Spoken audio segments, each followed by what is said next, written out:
Start to listen. You're watching Kimmy Speaks.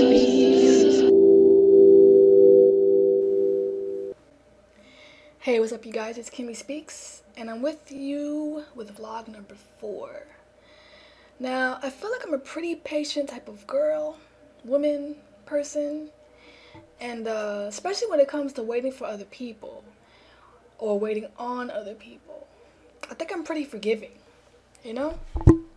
And I don't know, I find it interesting because when I have to be patient with myself regarding the things that I want, I'm very impatient. But when it has to do with other people, I'm pretty patient. And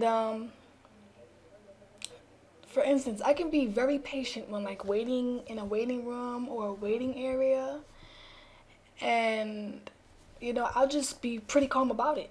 You know, I feel like I should be forgiving towards the other person. You don't know what they're doing in the back room. You know, whether or not they're messing around or actually doing their work, I really don't know. Maybe they're having an off day. I don't even know.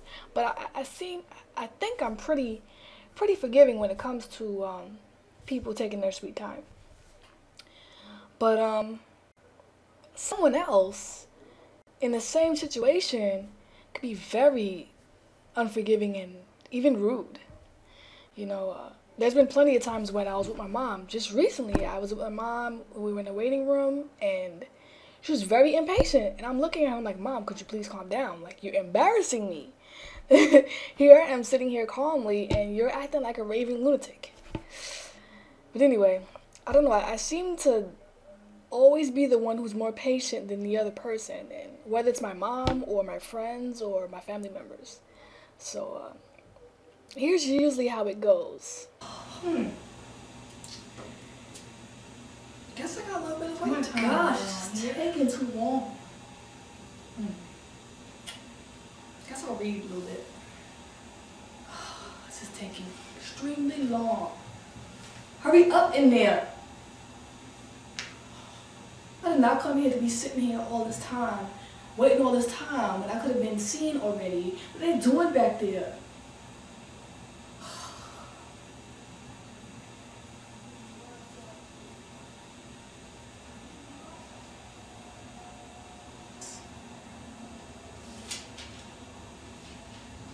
How could she be reading like that over here?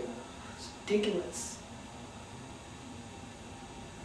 I do not have all day. I did not come here to be sitting here all day in this waiting room like this. Oh, not ready yet. Okay. Now, there was a pretty serious event that happened today, and so I thought I would share a particular passage in John, which I actually was reading last night. So I thought I would share that. That felt more appropriate for today, if that makes any sense. So it's, here's what it says. Now a certain man was ill, Lazarus of Bethany, the village of Mary and her sister Martha. Mary was the one who anointed the Lord with perfume and wiped his feet with her hair. Her brother Lazarus was ill. So the sister sent a message to Jesus, Lord, he whom you love is ill. But when Jesus heard it, he said, this illness does not lead to death. Rather, it is for God's glory, so that the Son of God may be glorified through it. Accordingly, though Jesus loved Martha and her sister and Lazarus, after having heard that Lazarus was ill, he stayed 2 days longer in the place where he was. Then after this, he said to the disciples, let us go to Judea again. The disciples said to him, Rabbi, the Jews were just now trying to stone you, and are you going there again? Jesus answered, are there not 12 hours of daylight? Those who walk during the day do not stumble because they see the light of this world. But those who walk at night stumble because the light is not in them.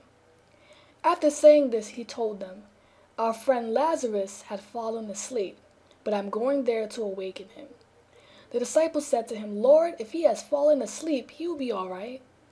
Jesus, however, had been speaking about his death, but they thought that he was referring merely to sleep. Then Jesus told them plainly, Lazarus is dead. But for your sake I am glad I was not there so that you may believe. But let us go to him. Thomas, who was called the twin, said to his fellow disciples, let us also go that we may die with him. When Jesus arrived, he found that Lazarus had already been in the tomb 4 days. Now Bethany was near Jerusalem, some 2 miles away, and many of the Jews had come to Martha and Mary to console them about their brother. When Martha heard that Jesus was coming, she went and met him, while Mary stayed at home. Martha said to Jesus, "Lord, if you had been here, my brother would not have died.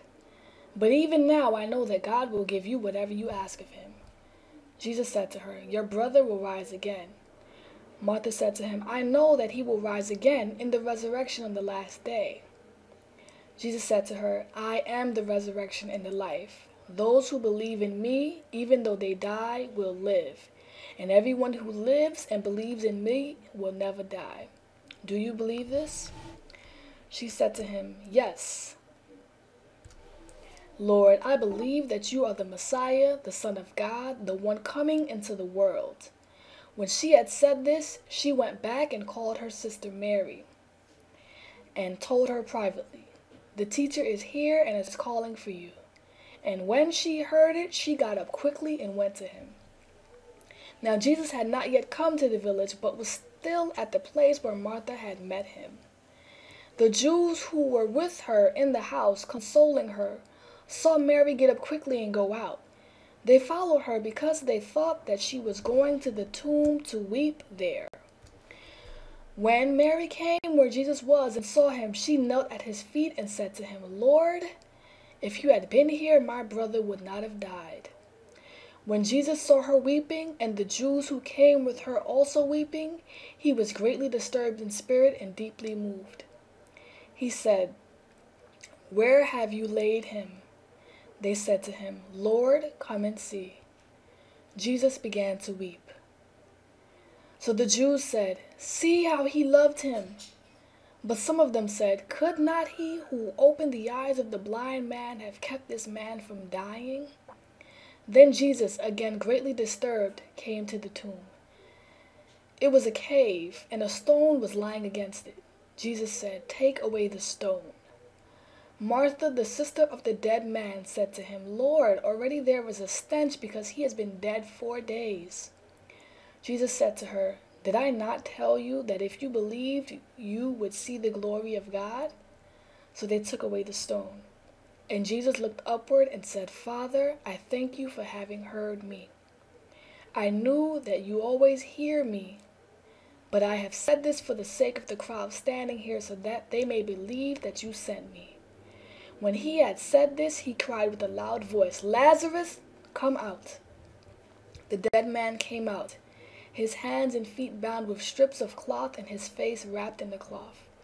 Jesus said to them, "Unbind him and let him go." Many of the Jews, therefore, who had come with Mary and had seen what Jesus did, believed in him. That was John chapter 11, verses 1 through 45. Now, something serious happened today. There was an earthquake in Port-au-Prince in Haiti. Usually during this segment, I start doing the music of the day, song of the day. But being that this event happened in Haiti, this huge event of an earthquake, pretty much, I thought I would just give a little bit of details about that, and also that I would give a phone number for those who have family in Haiti, and for those who are looking for their family members or friends in Haiti. And so here's what happened. Most of you should probably know what happened. All right. There was a 7.0 quake in Haiti today on Tuesday, and this quake was so intense that it buried a lot of residents. All the stuff from the rubble caused a lot of death and injuries, and as with a lot of disasters, of course there was crying and desperation and chaos and everything. So right now there are thousands that are feared dead, and the government has set up a number for people to call in case you want to locate family in Haiti. And this number is I'm gonna also put it on